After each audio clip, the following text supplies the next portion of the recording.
This is the story of the hunt for the world's most dangerous hackers.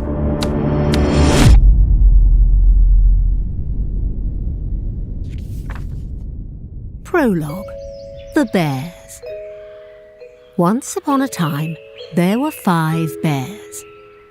They all lived in Russia. Each one was different in the things they liked and in the things they did. But they shared one important trait: their metaphors. Nicknames for special units of Russian intelligence services. These units are made up of hackers, some of the most dangerous in the world.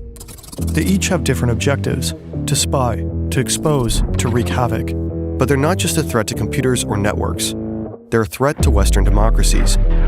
They're tools of destabilization, of psychological warfare, of political manipulation.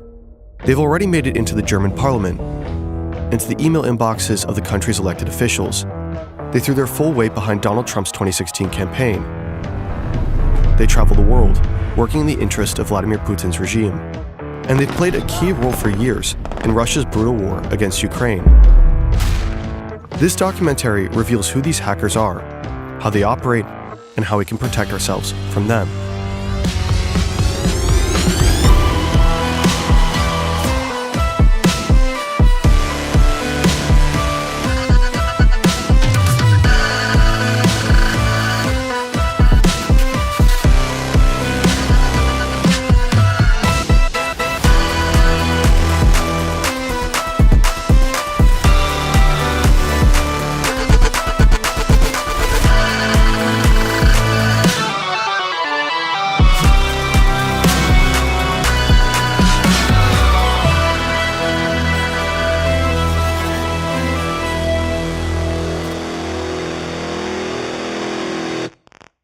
This documentary is largely based on a fantastic German-speaking podcast, Der Mann and Merkels Rechner, by German investigative journalists Hakan Tanriverdi and Florian Fada.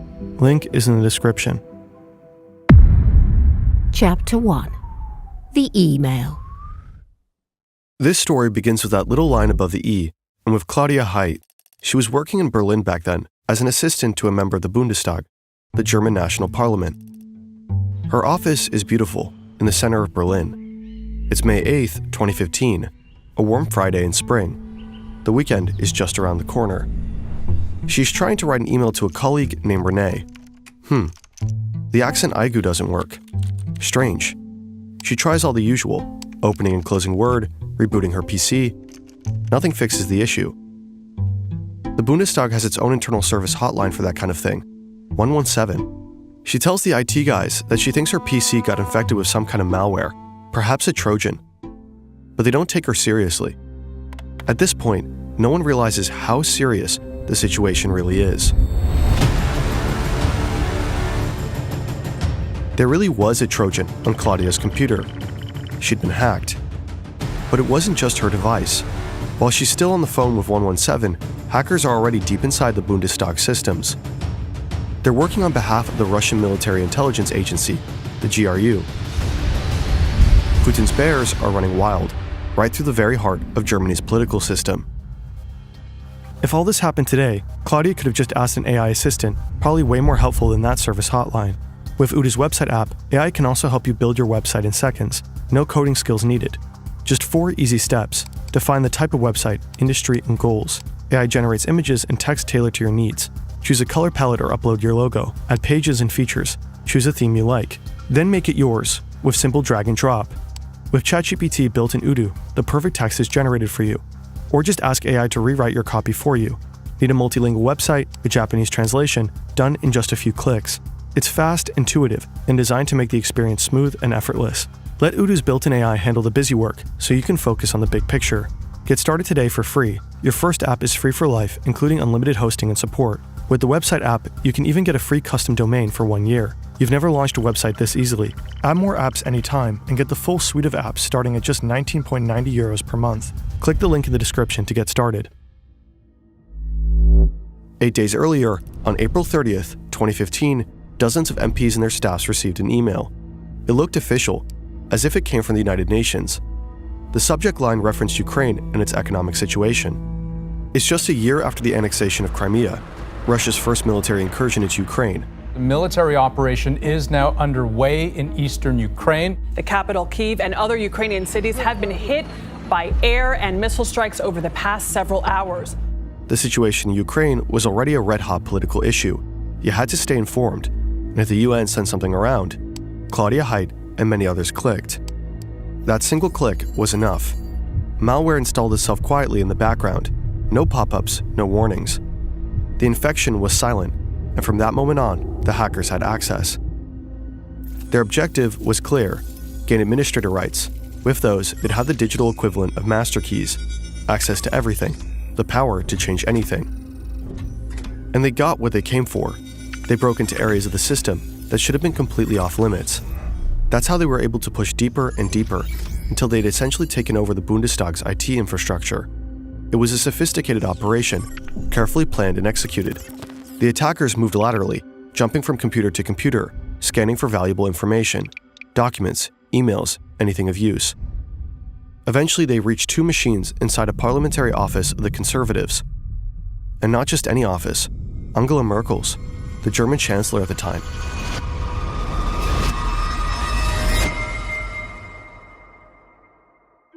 The Bundestag hack is one of the most serious cyber attacks in German history.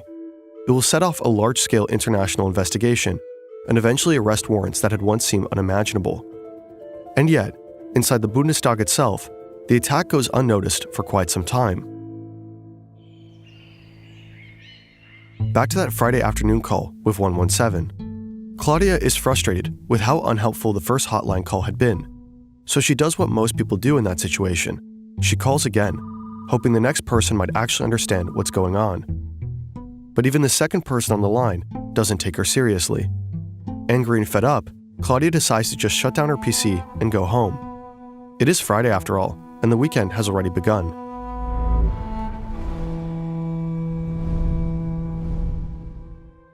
On Monday morning, an IT staffer remotely logs into Claudia's machine and reinstalls Word, which, of course, doesn't fix anything.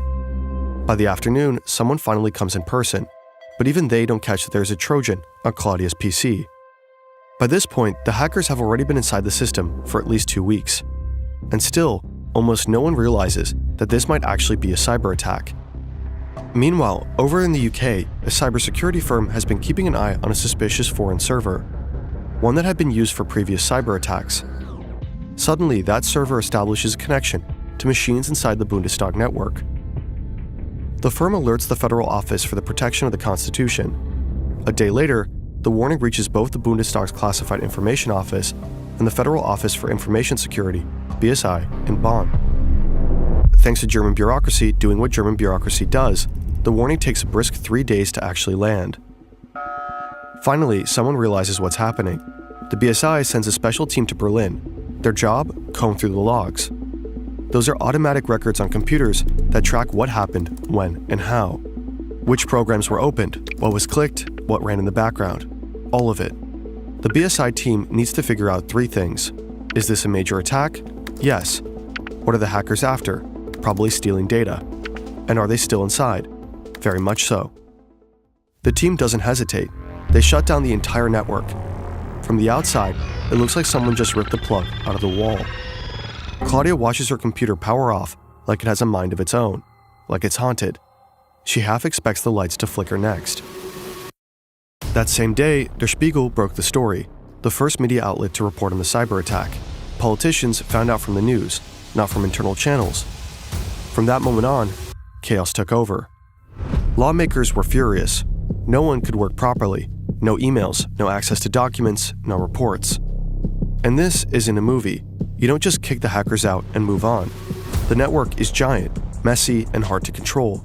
The response team had to fight their way through it, trying to stop any further data theft and wrest back control. It took weeks to clean the system. During that time, MPs and their staff could only use certain parts of the network. No one knew if the hackers were still reading their emails. Important notes were suddenly written down by hand again, just to stay safe. The Bundestag's IT security was clearly overwhelmed.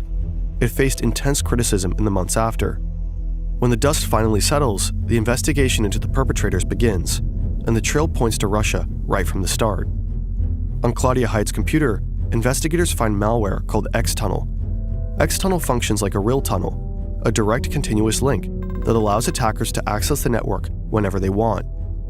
Inside the code, analysts uncover connections to a server believed to be used by a group known as APT-28. APT stands for Advanced Persistent Threat. It's a label used for hacker groups that are not only highly skilled, but also extremely patient. The kind of intruders who don't just strike and vanish, but stay deeply embedded, sometimes for years. By all accounts, APT-28 is a Russian group, and it also goes by another name, Fancy Bear. Fancy Bear operates under the GRU, Russia's military intelligence service. The group is notorious. This is where they work, in what's known as the Aquarium in Moscow. No one knows who they really are. No names, no faces, not even how many of them exist. But one thing is clear. They do whatever it takes. They'll stop at nothing, not even the computer of the sitting German chancellor. Ironically, it's there, in that highly sensitive office, where one of the hackers slips up. They managed to break into a computer in Angela Merkel's outer office, her personal machine, her inbox. It's exactly what they were after. To extract the emails, one of the hackers writes a custom program. The tool is designed to copy her Outlook inbox and send that copy to a server they control. The program is called vsc.exe. But there's a problem. While coding, the hackers make a mistake. To locate and extract the files, vsc.exe needs to follow a specific file path, and that path includes the words Abgeordnetenbüro. But the program doesn't recognize the German U. Instead, the character shows up as a garbled symbol, a question mark followed by RO, so the program can't find the folder. For a moment, the entire operation stumbles over the quirks of the German language. Realizing the attack might be exposed at any moment, the hackers panic a little. Under pressure, they decide to rewrite the code. This time, they tell the program, expect German, expect that U. Then they try again. And this time, it works. The tool successfully copies the inbox and sends it out. It's not Merkel's correspondence from the Chancellery, but still a huge win for the attackers. But the hackers messed up. Maybe from the rush, maybe out of nervousness. In the code of the program, investigators later discover a critical detail. The hacker forgot to delete the name of the computer he was working on. The path reads C users Scaramouche. Scaramouche is a clown-like character from Italian theater. People might also recognize the name from Bohemian Rhapsody. Scaramouche, Scaramouche, will you do the fandango? That's the hacker's alias, his handle. In secret, Scaramouche and his team become high-priority targets. The Federal Public Prosecutor's Office opens an investigation on suspicion of espionage. Angela Merkel later calls it an act of hybrid warfare. But publicly, the German government keeps quiet at first. No accusations, no pointing fingers. In total, around 16 gigabytes of data is believed to have been stolen from the Bundestag network, though no one knows for sure. 16 gigabytes doesn't sound like much, right? Just an old USB stick. But in context, it's a lot. Especially if we're talking only emails. 16 gigabytes contains a staggering amount of information. Is that really the end of the world, though? A little espionage here and there, business as usual. Sure, they stole some files, but what could they really do with that? Then came the US presidential election in 2016. Putin's bears shows what they're really capable of. The Clinton campaign won't confirm or deny the veracity of any of the emails posted by WikiLeaks. What lines they're willing to cross, and just how much chaos a few gigabytes can unleash. Chapter 2. The Orange.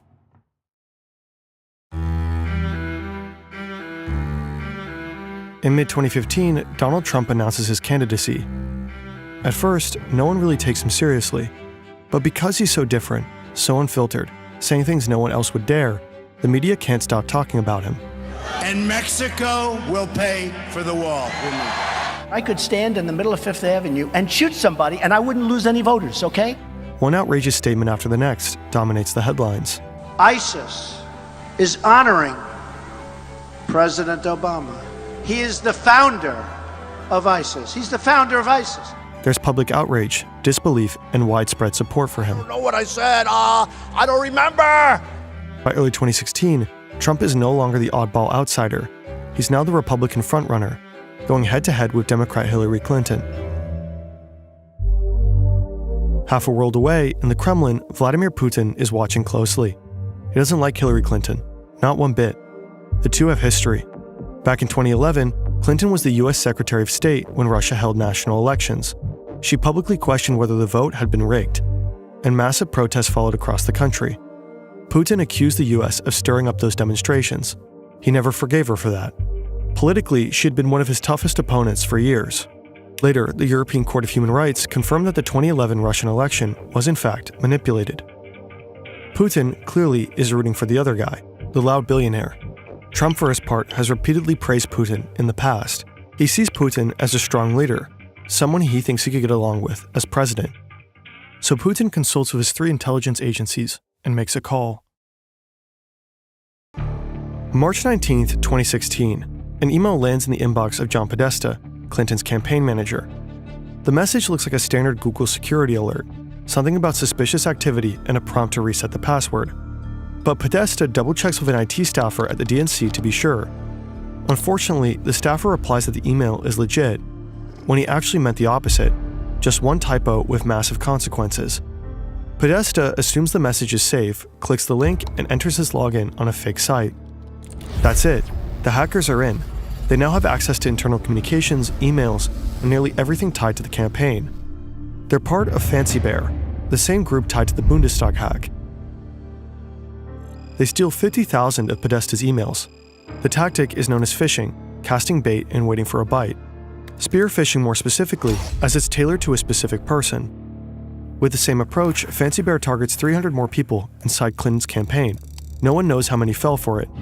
In early April, they go after another key target, the Democratic Congressional Campaign Committee, DCCC, a central player in the Democratic election machine.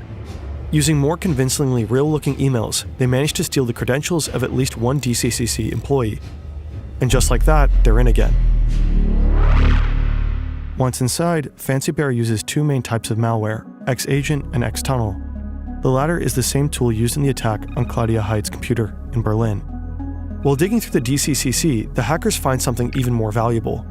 Credentials that let them slip into the Democratic National Committee, DNC, the heart of the party. There, they uncover detailed documents on campaign strategy, including a file on Trump full of potentially damaging information. In early May, the intrusion is finally detected. The DCCC and the DNC hire a cybersecurity firm to clean house, a process that will stretch all the way into October. But the Democrats should have discovered the hackers much sooner. In a small, unremarkable office in Moscow, another set of hackers is quietly at work. This group is known as Cozy Bear, most likely working under the SVR, Russia's foreign intelligence service. They've been inside the Democrats' network since June 2015, far longer than Fancy Bear. As strange as it sounds, Cozy and Fancy Bear probably weren't even aware of each other. They had different bosses, didn't talk, didn't collaborate. Cozy Bear is known for being quiet and methodical, targeting all kinds of institutions without leaving much of a trace. But this time, someone's watching them. In 2014, Dutch intelligence pulled off an incredible hack. They gained access to surveillance cameras in the very building where Cozy Bear operates. They're literally watching the hackers at work. That's how they realize Cozy Bear is crawling through the DNC's systems. So the AIVD warns the American counterparts early on. That warning eventually reaches the FBI. By September 2015, an agent in Washington calls the DNC to let them know Russian hackers are inside their systems. But the warning goes nowhere. The call lands with lower-level IT staff and is more or less ignored. Senior leadership at the DNC later claimed they didn't even know about it at the time. The hackers could have been discovered much earlier. If anyone had looked more closely at Cozy Bear, they likely would have seen Fancy Bear too. And if that had happened, the summer of 2016 might have unfolded quite differently. But it didn't. Back to spring 2016, Fancy Bear launches a website, dcleaks.com, and starting in June, they begin dropping bombshell after bombshell. They invent a fake identity, Guccifer 2.0, a supposed Romanian lone wolf behind all the leaks. Guccifer gets a blog, reaches out to journalists, and offers up stolen files. The DNC hack dominates the headlines. It becomes breaking news on TV. Suddenly, internal dirt from within the Democratic Party, rumors, backroom deals, tensions is out in the open. It's a major blow to Hillary Clinton's campaign. The emails appear to show the DNC clearly favoring Clinton over Bernie Sanders, even though they were supposed to stay neutral. There's content about what she earned for Wall Street speeches, and even an alleged anti-Catholic bias. Trump jumps on the scandal. At a rally, he famously says, Russia, if you're listening, I hope you're able to find the 30,000 emails that are missing. I think you will probably be rewarded mightily by our press. At that point, Clinton is already under pressure over her use of a private email server while serving as Secretary of State. The FBI confirms she also deleted private emails from that account, which makes people believe that she's hiding something. Trump seizes the moment, tying that controversy to the flood of new leaks. That very same day, Fancy Bear sends 76 spear phishing emails to Clinton's staff. The impact of the leaks on Clinton's campaign is huge, maybe not the deciding factor, but they definitely give Trump a boost, over and over again. What started as chaos turned into something more focused, a clear attempt to help Donald Trump. Just over a month before Election Day, the hackers hand over John Podesta's emails to WikiLeaks. And then, week after week, those emails are released strategically, some more dramatic than others, but all grabbing headlines. The constant drip of leaked material creates a lasting impression. Something shady is going on inside the Democratic Party. Clinton loses momentum. She's forced to shift her message and constantly defend herself, in the press and directly against Trump in public debates. The leaks are part of something bigger. Fancy Bear is supported by a digital army of trolls, for example, operating out of this building in St. Petersburg. They flood social media with manipulated content and polarizing posts. Some even succeed in organizing real-life protests across multiple US cities. Hillary Clinton loses. Donald Trump becomes president. It's nearly impossible to measure how much influence the hacks and disinformation had, whether they tipped the scales. But many experts like Kathleen Hall-Jamieson agree they had an impact. Russia, to some extent, successfully interfered with the 2016 US election. It's widely seen as the most effective hack and leak operation ever pulled off. Steal data, release it strategically, and fan the flames of chaos. The idea that states spy on each other isn't new, but taking that intelligence and throwing it into the public to deliberately sway an election, that's something else entirely. If hackers can get their hands on internal data, release it at the perfect moment, and shape public opinion, what does that mean for the future of democracy? If a foreign power can mess with the core of another country's democratic process, that's not just hacking, that's destabilization. And it's part of a broader pattern made to erode public trust in democratic institutions. Democracies are at a disadvantage in this fight. A dictatorship can flood the internet with state media, bots, fake accounts, leak operations, and watches the public sphere in open society fragments and turns against itself. Meanwhile, inside the authoritarian regime, nothing wobbles. Dissent is crushed quickly and publicly. The United States only realizes what just happened after the elections have already passed. The CIA, FBI, and NSA compile their findings in a highly classified report. In early 2017, a redacted version is released to the public. One sentence stands out as especially alarming. We assess that Moscow will apply lessons learned from its campaign aimed at the US presidential election to future influence efforts worldwide. The sheer aggression and scale of these cyber operations, especially in the US, opens many people's eyes. They realize this isn't just spying, it's sabotage. In Germany, alarm bells start ringing too. There's a federal election coming up in 2017. What does all of this mean for them? Then, a new website pops up, btleaks.com. BT like Bundestag, just like dcleaks.com. Suddenly, everyone is on edge. Variations like btleaks.org start appearing too. German authorities notice that someone is registering these sites, and panic starts to set in. Is the world about to see a repeat of the US playbook? In early May 2017, Angela Merkel travels to Russia for the first time since the Bundestag hack. She meets Putin at his summer residence in Sochi. There, she confronts him. Putin insists that Russia never interferes in the internal affairs of other nations. Merkel replies firmly, "I assume that German parties will handle their election campaigns among themselves." A clear warning, stay out. In the end, the 2017 German election isn't rocked by any major leaks. To this day, no one knows for sure what happened to the stolen 16 gigabytes from the Bundestag hack. There's never been a single public leak directly tied to that data. But then again, maybe there doesn't need to be. Maybe the information was used in some other way, quietly, tactically. Meanwhile, the hunt for Scaramouche continues. It'll be a while before his identity is finally confirmed. Itsy bitsy spider went up the spout again.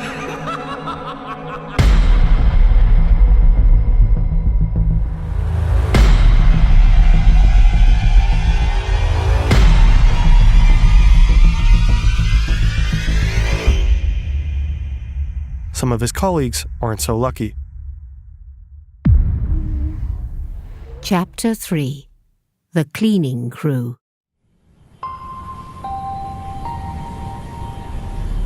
April 10th, 2018. A passenger plane from Moscow lands at Schiphol Airport in the Netherlands. Among the passengers, 4 Russian men. They look like typical business travelers. Alexei Minin and Oleg Sotnikov, both in their 40s, seem cheerful. Behind them walk 2 younger men, Yevgeny Sebryakov and Alexei Morenits. According to their passports, they're diplomats. A sharply dressed man from the Russian embassy meets them in arrivals and escorts them out of the airport. But they aren't here on official duty. They're part of a special unit, trained to carry out covert foreign operations. Minin and Sotnikov handle reconnaissance. Serebyakov and Morenits are the hackers. They rent a small car and drive to The Hague. They stop at an electronics store to buy a heavy-duty 12-volt battery and a charger, then check into a hotel. The next day, Minin heads to OPCW, the Organization for the Prohibition of Chemical Weapons. That's an international body that investigates chemical weapons use and checks compliance with global conventions. The OPCW has just finalized its report on a high-profile case. Sergei Skripal and his daughter Yulia were found unconscious on a bench in Salisbury, UK, after being poisoned with Novichok, a nerve agent developed in Russia. The OPCW report confirms the British findings. Minin scouts the site. He photographs the OPCW building and the Marriott Hotel next door. 2 days later, April 13th, the group plans to strike. Time is short. What they don't realize is that they're being watched. From the moment they set foot into the country, they've been under surveillance by the Dutch Military Intelligence Service, MIVD. For the original version of this documentary, we interviewed a senior MIVD official. Due to rights restrictions, we had to cut those segments from this adaptation. He couldn't help but grin when describing their transport, a rather small car for a bunch of guys, tightly cramped in there.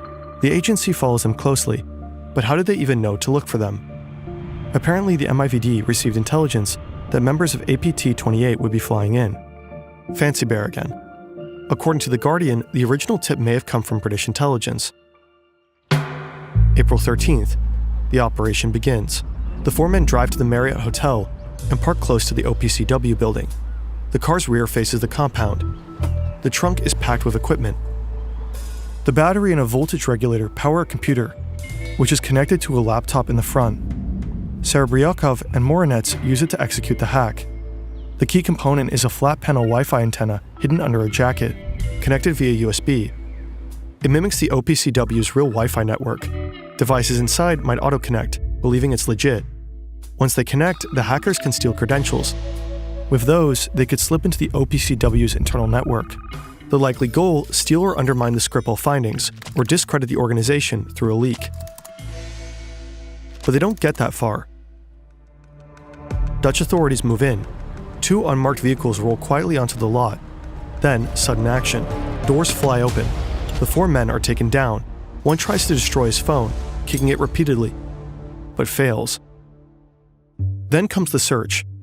There's a plastic bag filled with trash from their hotel room, beer cans, receipts, a half-hearted attempt to cover their tracks. Also, 20,000 euros and $20,000 in crisp bills. Most incriminating of all, a taxi receipt in Morenets's bag, documenting a ride from the GRU barracks to the airport on the day of departure. The team's devices tell an even bigger story. One phone was activated just the day before their trip. Its first signal pinged a tower right next to the GRU headquarters. The laptops reveal a broader mission trail. Serebyakov had been in Lausanne in 2016, likely targeting the World Anti-Doping Agency. Breaking news out of Lausanne, Switzerland, where Russia has been handed a 4-year ban by the World Anti-Doping Agency. In December 2017, he was in Kuala Lumpur, where he reportedly tried to hack the Malaysian police, the agency then investigating the MH17 plane crash. Malaysia Airlines flight MH17 crash-landed in eastern Ukraine. That flight was brought down by a Russian-made missile over eastern Ukraine, and the team wasn't planning to stop at the OPCW. They had train tickets from Utrecht to Bern, Switzerland, likely headed for the Spies laboratory, which was also analyzing Novichok. Sometimes hackers need to get physically close to their targets. Sending phishing emails isn't enough. You need to know what kind of networks are in place, what security measures are active, and sometimes even watch the people going in and out. German journalists have nicknamed them the cleaning crew because they show up after something major has gone wrong and try to clean up or spin the story. For the MIVD, this was a major win, and they decided to take it public. Usually they don't disclose their operations, but this time they had a press conference 5 months later. The 4 men were eventually released and sent back to Russia, likely for diplomatic reasons. Their mistakes seem amateurish. Why keep that taxi receipt?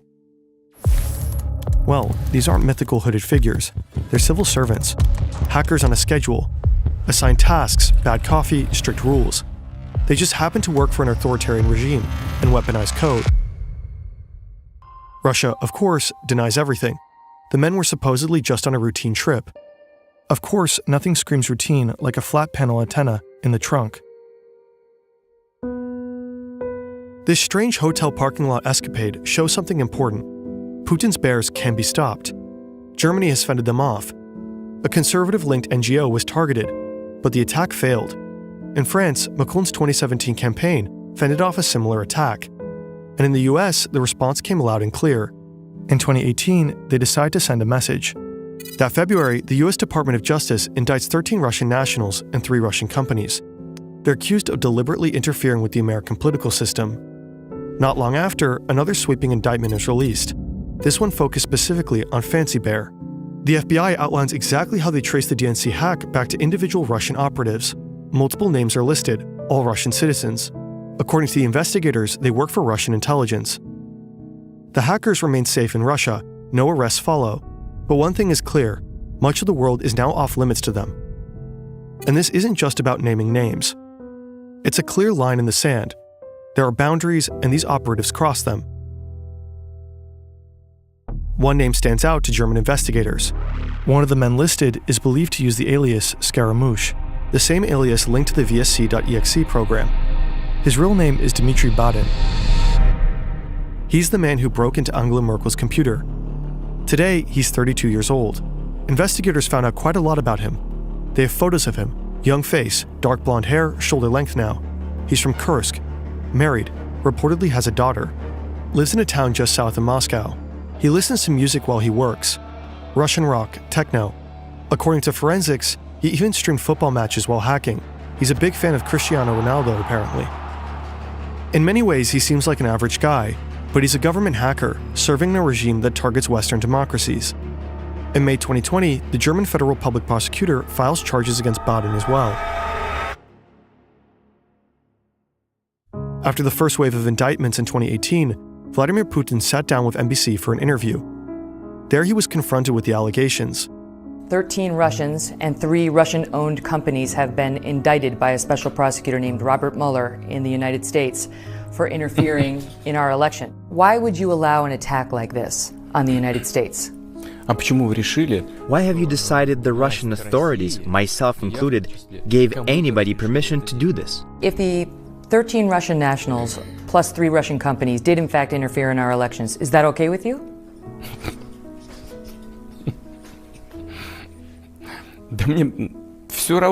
I don't care. I couldn't care less. Putin's bears were never captured. Their operations weren't dismantled. This isn't a story with a clean, satisfying ending. Quite the opposite. Chapter 4. The Satellite.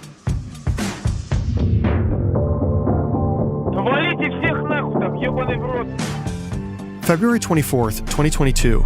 A cold night in Moscow. The day has barely begun.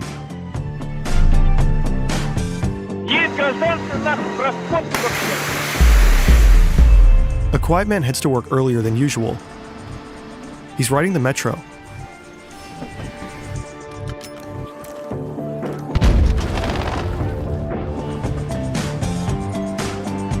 At Polizhayska station, he gets off. From there, it's a 10-minute walk.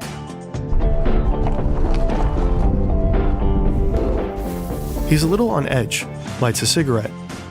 He works for the GRU, in the aquarium. He's part of Unit 74455, better known abroad as Sandworm or Voodoo Bear. At his desk, he pulls up a chair. Time to go to work.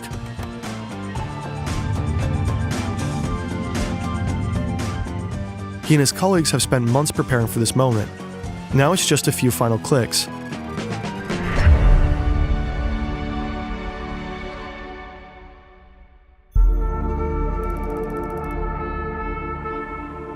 Meanwhile, in Austin, Texas, it's still February 23rd. A senior executive at Viasat, a satellite internet provider, is just settling into his evening. Viasat's tech is known for being dependable, especially in remote areas. Suddenly, his devices start lighting up with automated warnings. They're coming from Ukraine. 2 of Viasat's ground stations are under attack, flooded with malicious data packets. Internet from satellites doesn't actually come from space. It's routed through ground stations. If those crash, nothing gets through. And now they're overwhelmed. So overloaded they can't deliver connectivity at all. But the Voodoo Bear operative in Moscow isn't finished yet. These kind of attacks can sometimes be fended off, but this one keeps escalating. Internet providers usually have remote access to their customers' modems. That's how they push software updates. That access, of course, should be highly secure. In Viasat's case, it wasn't. Voodoo Bear had already infiltrated months earlier. The hackers send a command to the modems, forcing them to download malicious code that wipes login credentials stored on the devices. Without those credentials, the modems can't authenticate, can't connect, and go completely offline. The attack spreads fast. The senior manager stares at his screen in disbelief. 30,000 modems across Europe are now nothing but e-waste. In Germany, 5,800 wind turbines go offline. In a small village in Sweden, the internet vanishes. And in Ukraine, Viasat's biggest customer is the military. Suddenly, across army installations, there's tension. The communication infrastructure is being hit. Right as reports flood in from the borders, Russian troops and armored vehicles are pouring in. The invasion, long looming like fog, has begun. Ukraine is hit from 3 directions. Missile strikes, commands are shouted.